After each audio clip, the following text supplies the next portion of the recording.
Siasat Anies mencuri ataupun juga mencari simpati menjelang pemilu. Itu judul yang kami pilih karena kami soroti kegiatan dari Anies Baswedan yang memang sudah pasti untuk mencalonkan diri menuju pemilu 2024 sebagai calon presiden. Di beberapa hari yang lalu memenuhi undangan hadir di sebuah acara di Ancol. Kemudian juga melakukan safari bertemu dengan berbagai unsur masyarakat di Jawa Timur, bertemu dengan tokoh-tokoh masyarakat, ulama, bahkan juga meminta restu kepada para ulama dan juga pada Habib ini. Nah, ini kemudian menjadi sorotan, banyak yang mengatakan curi start. Kalau saya tadi sempat mengatakan, Pak Anies mengatakannya ini bukan curi start, nggak ada curi start, yang ada adalah head start dan juga akselerasi, itu yang dikatakan. Nah, betulkah demikian? Kita akan dengarkan pandangan dari para narasumber. Sudah hadir di samping saya pengamat politik Mas Adi Prayitno. Assalamualaikum warahmatullahi wabarakatuh, Mas Adi Pray. Waalaikumsalam warahmatullahi wabarakatuh. Alhamdulillah Putri, sehat Alhamdulillah selalu. sehat. Malam minggunya kita ganggu nih. Kita ngomongin capres Pak Anies. Untuk urusan bangsa dan negara 24 jam. Asik. Baik. Selain Mas Adi, kita juga sudah terhubung. Ini perwakilan dari PDI Perjuangan juga akan menyoroti bagaimana sebenarnya melihat langkah dari Anies Baswedan. Ada Bang Deddy Sitorus. Selamat malam Bang Deddy. Malam Mbak, apa kabar semua? Baik Bang Deddy. Kemudian juga yang akan memberikan pandangan kepada kita adalah selaku jubir Anies Baswedan. Ada Mas Hendry Satrio. Assalamualaikum warahmatullahi wabarakatuh. Selamat malam Mas Hendry. Malam, waalaikumsalam warahmatullahi wabarakatuh. Baik, Mas Hendry langsung saja. Gimana kemudian disebut bahwa Pak Anies Baswedan curi start ini? Bahkan juga kan mendapatkan teguran begitu saat kedatangannya di masjid di Surabaya. Teguran atau apa namanya, orang adanya hanya informasi yang beredar lewat SMS. Tapi kan kita semua tahu bahwa tahapan pemilu belum mulai, Mbak Putri. Sehingga sebetulnya apalagi ini Mas Anies kan statusnya sebagai rakyat nih. Kalau rakyat kemudian jalan-jalan mestinya sih nggak apa-apa ya. Kalau kemudian jalan-jalannya banyak yang nyambut kan, itulah kalau orang baik kemana-mana jalan-jalan ya banyak yang nyambut gitu. Jadi kalau kemarin Mas Anies mengatakan ini bukan curi start tapi ini head start ya, namanya akselerasi. Gitu kira-kira Mbak Putri. Baik, curi start, ini bukan curi start, ini head start. Mas Adi bagaimana melihatnya? Kalau melihat langkah yang dilakukan Pak Anies termasuk apa yang disampaikannya saat bertemu dengan para tokoh di Jawa Timur itu? Minta restu juga nih. Ya, kalau bicara ini curi start, tentu curi start.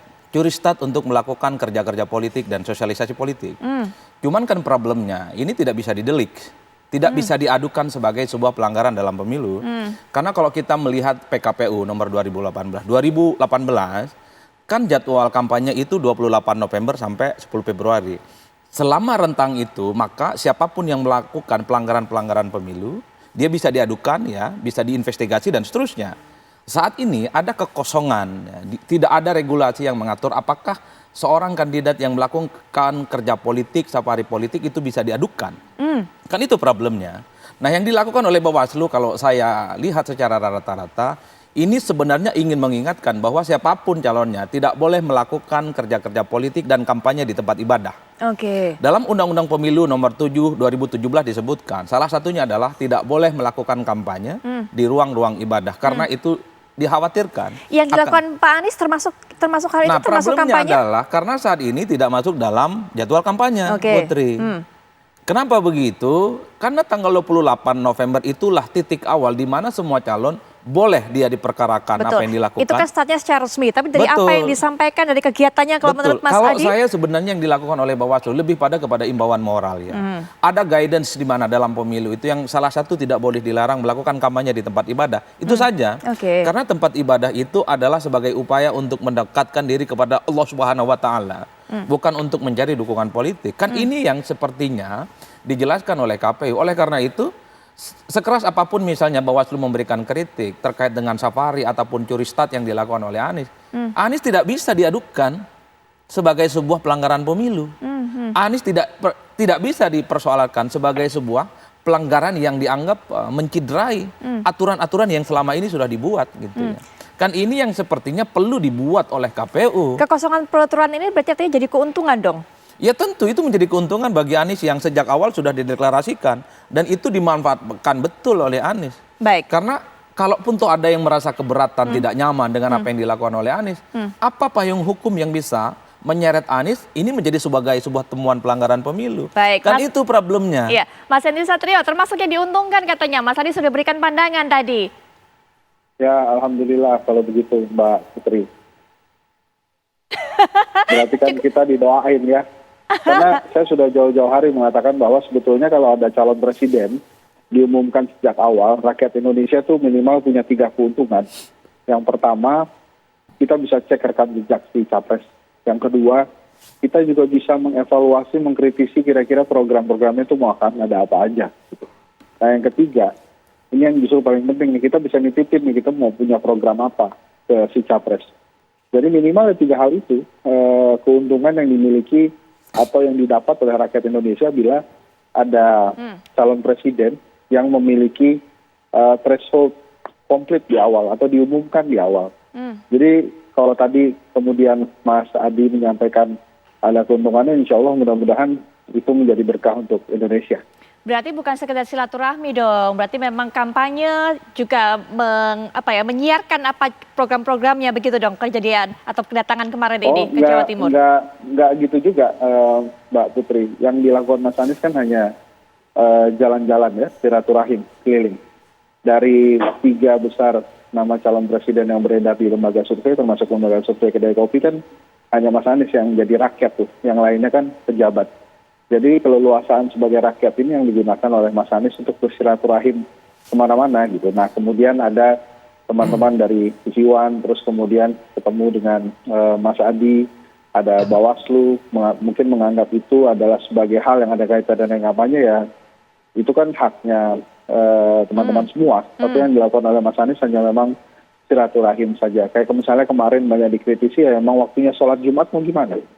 Orang sholat Jumat ya sholat, memang selesai gitu. Kalau kemudian perkara jamaah banyak yang minta foto, ya foto sesama rakyat kan boleh gitu ya. Karena tidak ada mimbar untuk Mas Anies di sana.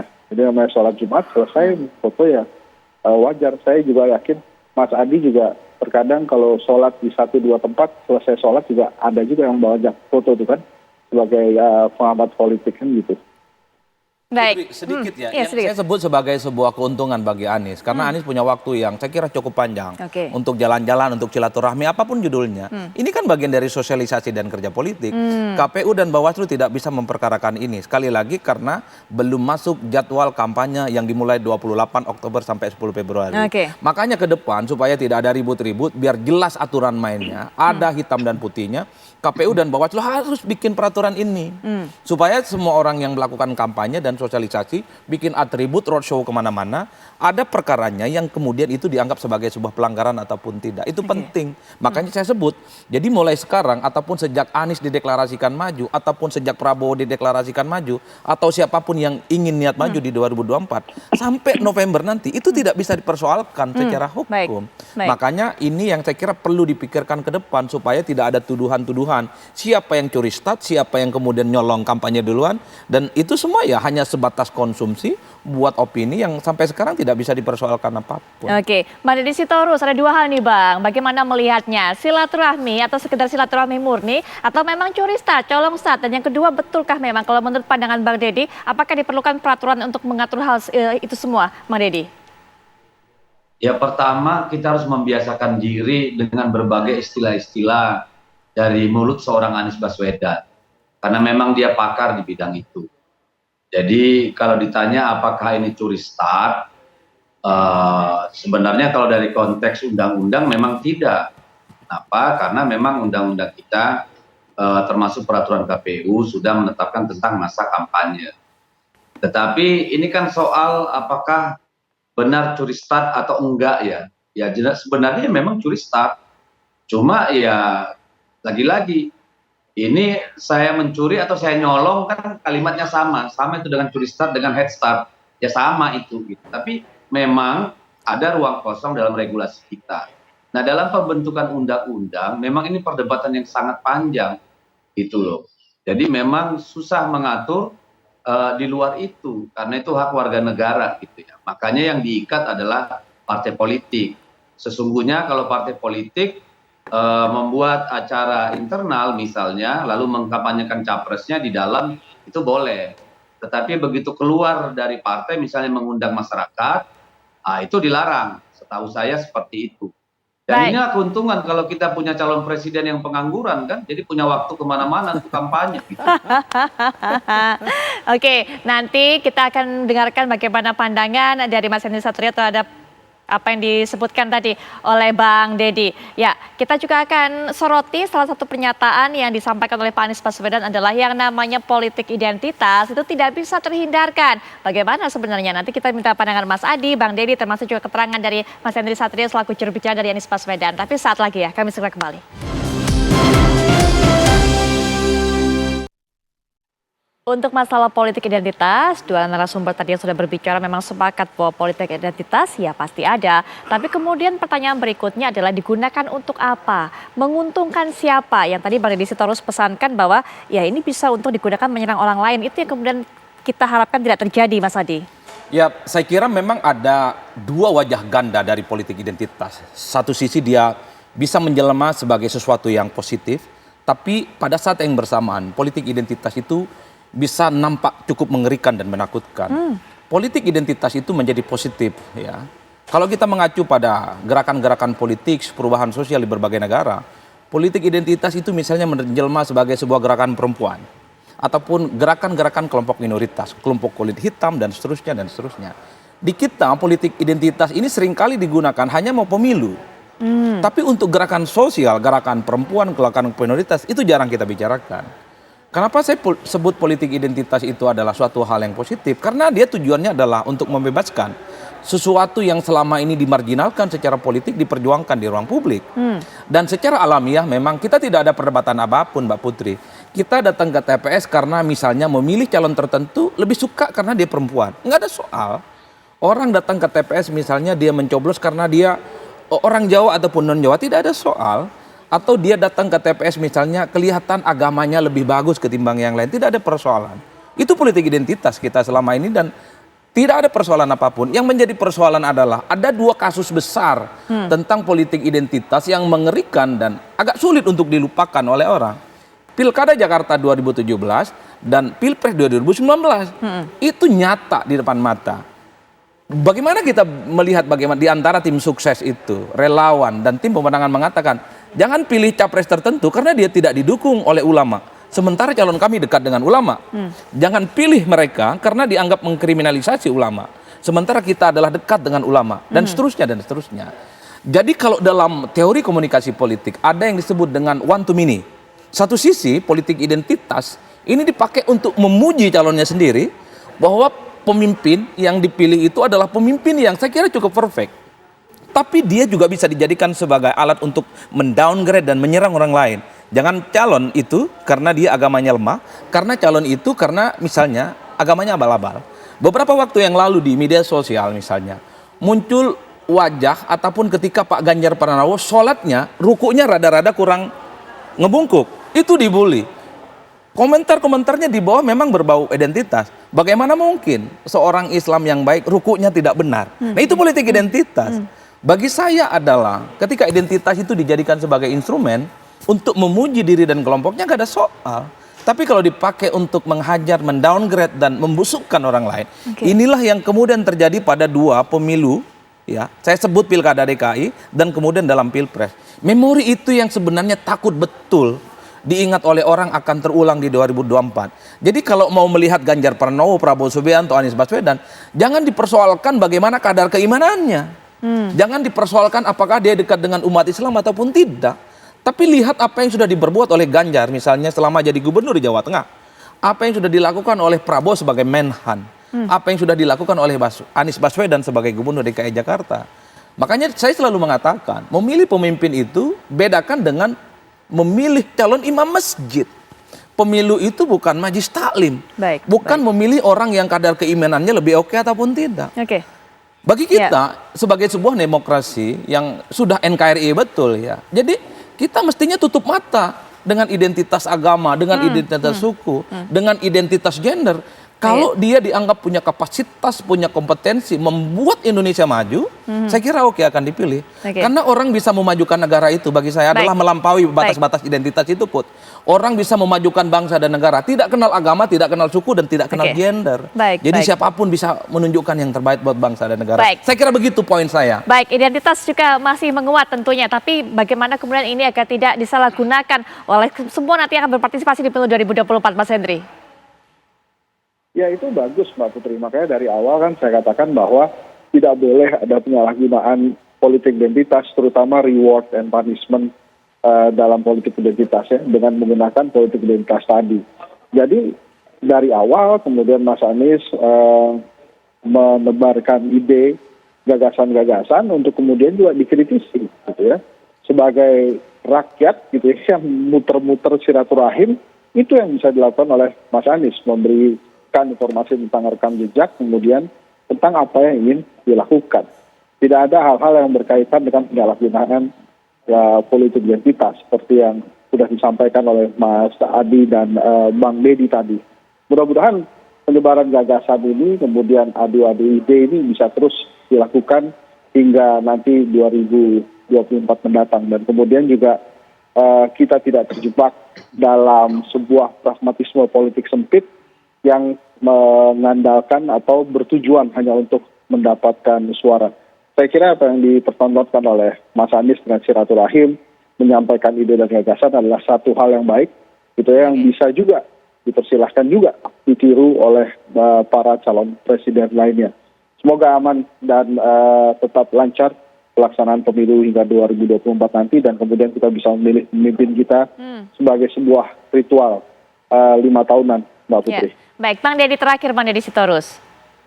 Ya, saya kira musuh kita bukan politik identitas ya.